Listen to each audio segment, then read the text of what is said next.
Bismillahirrahmanirrahim. Alhamdulillahilladzi allamani bi ulumil ulama'il muwahhidin wal muhaqqiqin wa arsyadani ila tariqil mustaqim. Wassalatu wassalamu ala sayyidil wujud wal arwah nabiyina Muhammadin sallallahu alaihi wasallam alladzi jaa'a bisyari'ah wa tariqah wal haqiqah wal ma'rifah. Wa ala alihi wa sahbihi asma'in amma ba'du. Subhanaka la ilma lana illa ma 'allamtana innaka antal alimul hakim. La haula wa la quwwata illa billahil aliyyil azim. Sore ini kita melanjutkan kalam hikmah berikutnya, yaitu membahas tentang seorang salik yang berharap ingin mencapai kehadirat Allah Subhanahu wa ta'ala, tapi dirinya masih berlumpur dosa. Bagaimana mungkin salik tersebut bisa sampai kepada Allah Subhanahu wa ta'ala? Am kaifa yatma'u ayyadkhula khadratallahi wa huwa lam yatatahhar min janabati ghaflatihi. Bagaimana mungkin yatma'u berharap, siapa murid atau salik, ayat khala hendak masuk hadratallahi, pada hadratullah, atau boleh dimaknai singgasana Allah.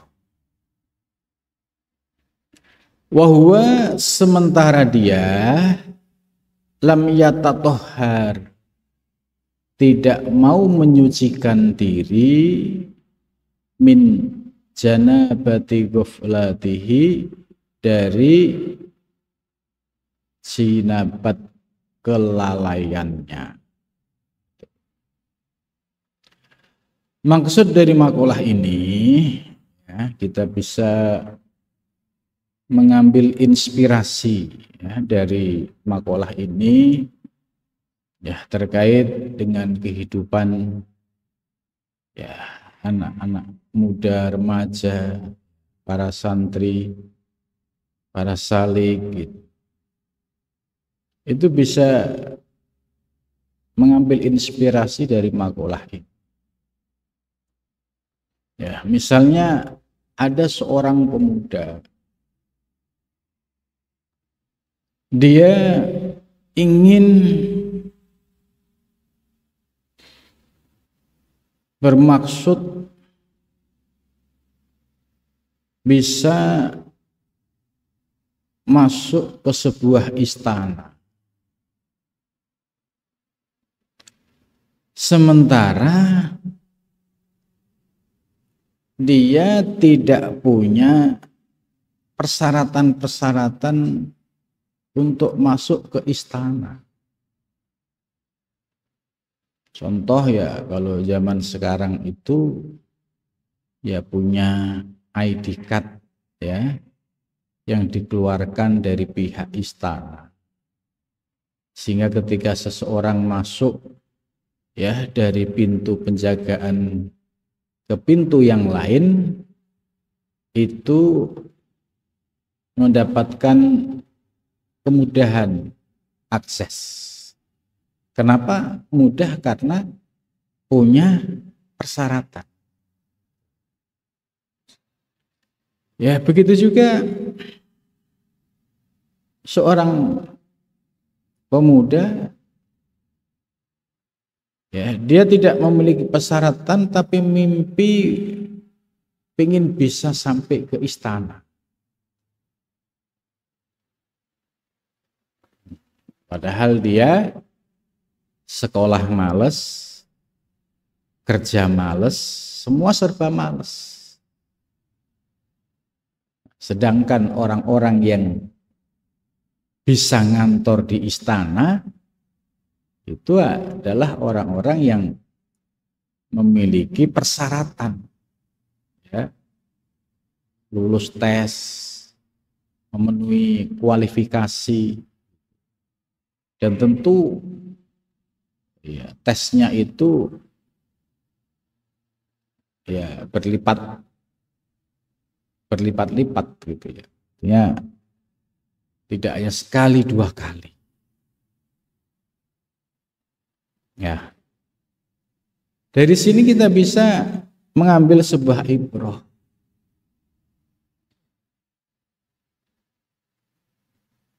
Begitu juga diri kita pengen berjumpa dengan Allah sebagai seorang hamba, ingin kehadirat Allah. Sekalipun Allah sendiri sudah memberikan tawaran. Ya, sebagaimana firman Allah, "Faman kana yarju liqa'a rabbih", barang siapa di antara hamba ingin berjumpa dengan Tuhannya. Ini tawaran Allah. Jadi barang siapa, man ini umum, siapapun, laki-laki, perempuan, boleh, tidak mengenal suku, ras, dan lain sebagainya. Siapapun boleh untuk berjumpa dengan Allah. Mengkana ya rasuli ko Arab. Syaratnya apa? Faliyakmal amalan soleha. Harus punya ya ID card amalan soleha, yaitu aktivitas baik terkait dengan ibadah mahdoh maupun dengan ghairu mahdoh. Nah, yang kedua, wala yusyrik bi ibadati rabbih ahada. Yang kedua, tidak boleh menyekutukan dengan seorang dua pun dalam ibadahnya. Artinya dalam ibadahnya harus ikhlas, tidak melakukan syirik khafi atau yang disebut riya. Jadi Allah memberikan kesempatan kepada siapapun. Man itu isim mausul lil umum, ya. Barang siapa memangkana yarju liqa'a rabbih, ya, falyamal amalan sholihan wa la yusyrik bi ibadati. Lah, Allah sudah menawarkan.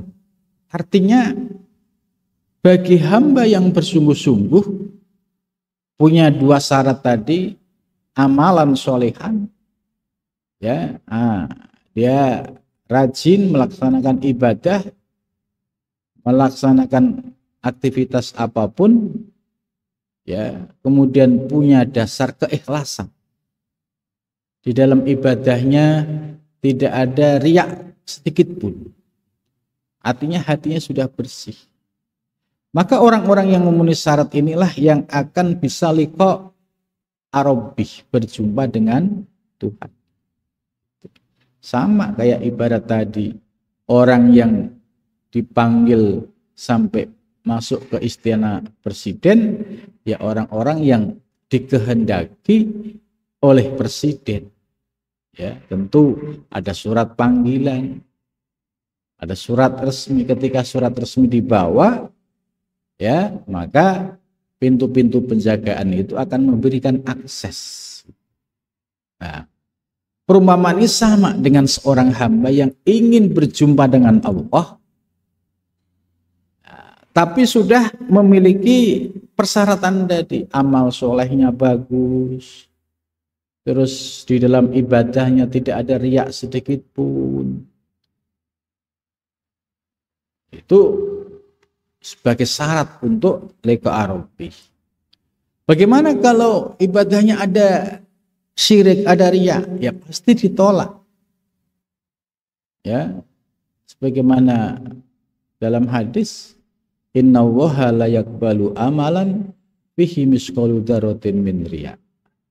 Ya, Allah tidak akan menerima sebuah amal di dalamnya masih terdapat seberat biji sawiria. Ya. Sama juga orang mau ke istana tapi masih tidak memenuhi syarat, ya pasti ditolak. Nah, oleh karena itu ya perjalanan menuju Allah ini adalah perjalanan suci, maka yang utama yang perlu disucikan adalah hatinya. Hatinya ini disucikan dari segala virus-virus penyakit hati. Ya. Hatinya harus clear, harus bersih. Ya, tidak ada sesuatu selain Allah. Hatinya tidak ada riak lagi. Tidak ada ujub, tidak ada takabur. Hatinya bersih, tidak ada hasud, tidak ada hukut, ya, dendam, tidak ada gibah, tidak ada namiyah, bersih.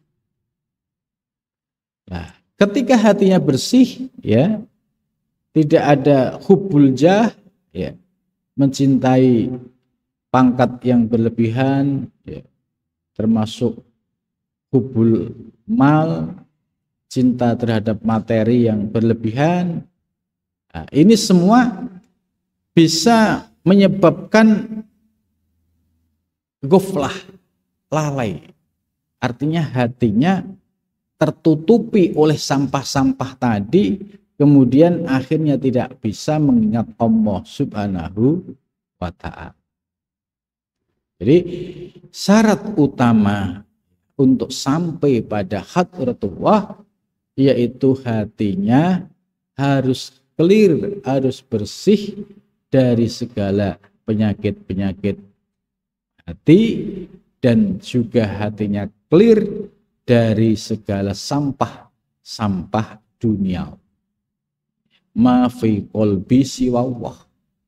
Ya, sampai pada akhirnya tidak ada di dalam hatiku selain Allah. Ya, selain mencintai Allah Subhanahu wa ta'ala. Jadi ini sebuah makalah yang memberikan inspirasi bagi kita, ya, untuk memiliki mimpi yang istimewa. Ya. Jangan sebatas mimpi pengen ketemu bupati, gubernur, presiden, jangan. Ya, keinginan boleh, tapi ada yang istimewa. Allah itu sudah memberikan tawaran, peluang kepada hambanya, siapapun yang mau ingin berjumpa dengan Allah, tapi penuhin dulu syarat-syaratnya tadi, yaitu fal ya'mal amalan sholihah, ya, dia produktif, ya, aktif dalam beribadah, dalam beramal soleh, dan juga tidak ada riya di dalam ibadah. Jadi bagi seorang hamba tentu istimewa. Ya, setelah kita tahu ternyata Allah itu membuka pintu, ya, bagi siapapun hambanya untuk berjumpa dengan. Ya, sebagai salah satu ikhtiar kita, ya, untuk mendekatkan diri kepada Allah, mengurangi tensi nafsu, yaitu dengan cara puasa Ramadan. Ini salah satunya. Ya, jadi puasa Ramadan menjadi syariat Nabi, ya, dan dulu para nabi-nabi juga melaksanakan puasa. Bahkan yang agama non samawi pun juga ada puasa juga. Nah, di dalam Islam, ya, puasa disyariatkan dan puasanya 1 bulan penuh. Artinya dari 12 bulan kita disyariatkan untuk melaksanakan puasa selama 1 bulan. Nah, Ini tentu perlu direnungi untuk apa? Nah, setelah kita renungi, di dalam diri kita ternyata ada nafsu-nafsu, ya seperti nafsu hayawanat kebinatangan, ada nafsu syaitonnya, ya, nafsu setan yang selalu mengajak berpaling dari Allah. Nafsu hayawanat, kebinatangan, ada yang bahimiah, yang modelnya seperti sapi, kerbau, kambing, ya. Ada yang sabuiyah, yang model binatangnya seperti binatang buas, ya, macan, serigala, gitu. Nah, setiap orang itu punya potensi sifat-sifat sebagaimana hayawanat, sebagaimana binatang tadi. Ya, kita bisa melihat, ya, ada orang kok sampai tega membunuh, bahkan mutilasi. Ini artinya bahwa pada saat itu orang tersebut sedang dikuasai oleh nafsu kebinatangannya yang berupa sabuiyah, yaitu binatang buas. Binatang buas seperti, ya, macan, serigala, itu kalau melihat musuhnya nggak sampai mati, nggak sampai habis tinggal tulang, itu belum puas. Begitu juga manusia yang di dalam dirinya ada nafsu kebinatangan yang hewan buas, sabuiyat, itu pasti orangnya manusia, cuma perilakunya persis seperti perilaku binatang. Contoh lain, ya, ada hewan yang dikenal paling rakus, ya, yaitu monyet, ya. Monyet ini kalau ada kesempatan makan, itu tangan kiri, tangan kanan sudah mengambil makanan, mulutnya masih ada, itu masih aja berupaya bagaimana bisa menumpuk sebanyak-banyak. Nah, ini yang disebut sikap hayawanat yang memiliki, yaitu sifat al-khirsu, rakus. Nah, rakus itu juga ada pada setiap manusia. Karena itu di dalam puasa Ramadan ini salah satu fungsinya adalah untuk menundukkan atau mengurangi, ya, nafsu-nafsu kebinatangan, ya, supaya menjadi tensinya menurun, ya. Ekspresinya kan pada sikap ketersinggungan atau saat marah. Nah, ketika orang perutnya lapar, ya, disinggung, itu dengan sendirinya dia akan refleks tidak merespon. Kenapa? Karena perutnya dalam keadaan lapar. Coba kalau perutnya tidak lapar, disinggung, itu langsung akan diterkam, gitu. Nah, ini kita bisa merasakan bahwa ketika perut lapar, seandainya emosi kita dipancing, itu pun sulit, istilahnya tidak seperti ketika tidak puasa.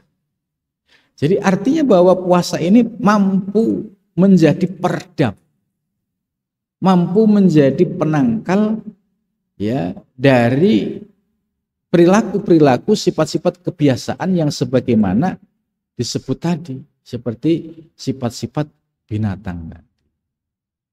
Maka orang yang istiqomah puasa itu bisa dilihat, ya, yang dulunya itu dia emosional, temperamental, ya, akhirnya menjadi berubah, semakin sabar, semakin lembut, semakin halus.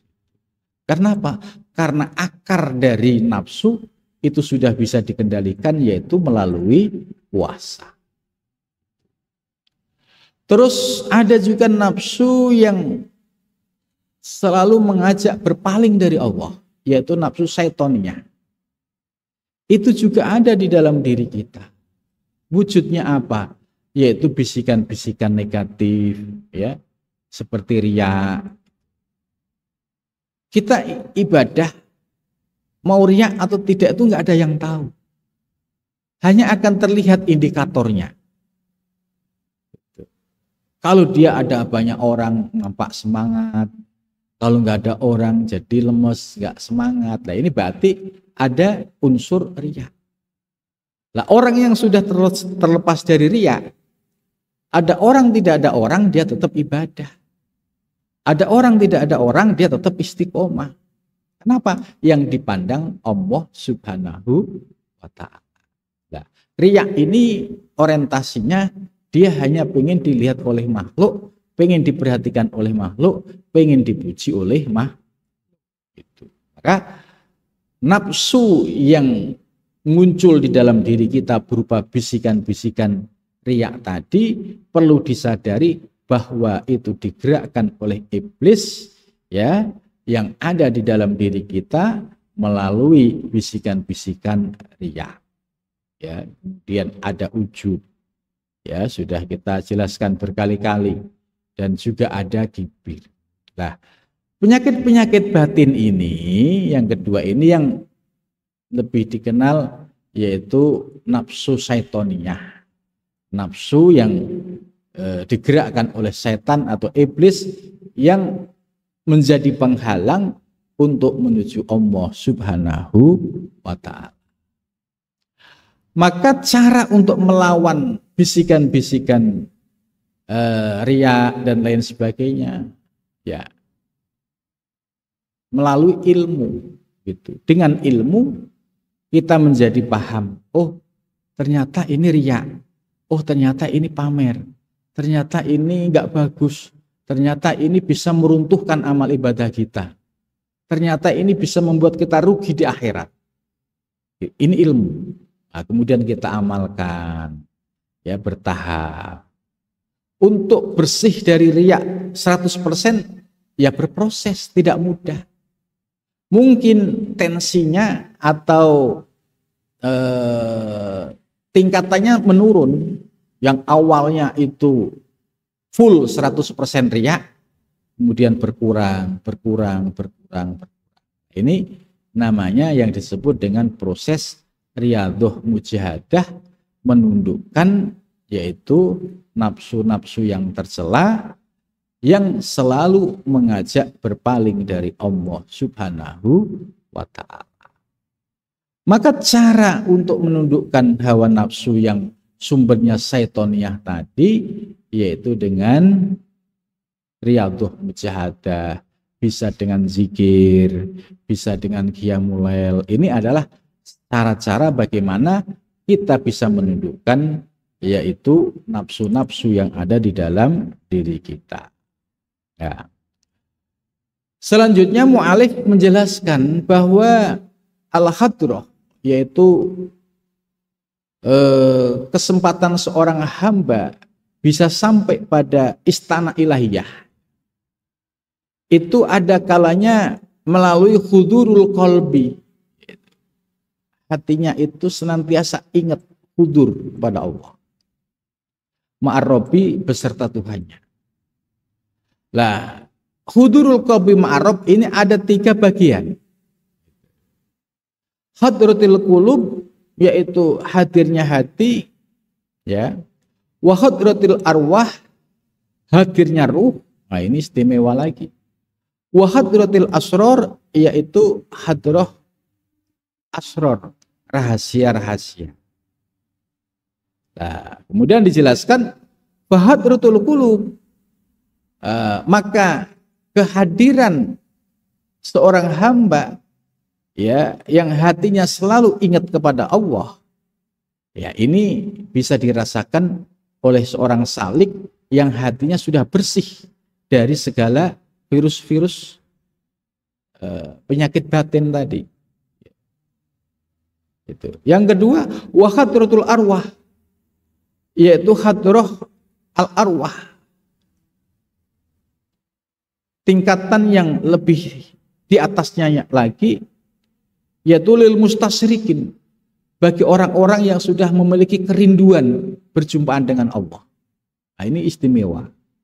Yang ketiga, hadratul asror, yaitu kehadiran tingkatan asror, yaitu di sini dijelaskan lil mutamakkinin, bagi orang-orang yang sudah keyakinannya itu sudah tahqiq, sudah ilmunya sudah hakul yakin, ya, sehingga tidak goyah sedikit pun. Nah, kemudian mu'alif juga menjelaskan hadratil qulub, tingkatan hadratil qulub itu li ahlil muraqabah, bagi orang yang memiliki kebiasaan muraqabah, yaitu mendekatkan diri kepada Allah dengan selalu mengawasi gerak-gerik hatinya. Wa hadratul arwah, dan kedudukan pada hadratul arwah li ahlil musyahadah, yaitu bagi orang-orang yang memperoleh makom musyahadah. Wa hadratil asror, dan hadratil asror itu li ahlil mukalamah, ya, bagi orang yang telah mencapai pada tahap mukalamah, yaitu berhadapan. Nah, inilah tingkatan, yaitu bagaimana kedekatan seorang hamba kepada Allah Subhanahu wa taala, ya, tergantung dari kualitasnya. Mudah-mudahan dengan terus riyadhah mujahadah yang kita lakukan dengan zikir yang istiqomah, itu secara bertahap, ya, akan meningkatkan kualitas hadrah kita, ya, dari qalbi ke hadratil arwah sampai hadratil asrar. Mudah-mudahan Allah memudahkan kita bisa merasakan tahapan-tahapan tersebut. Ya, cukup sampai di sini. Mudah-mudahan bermanfaat. Assalamualaikum warahmatullahi wabarakatuh.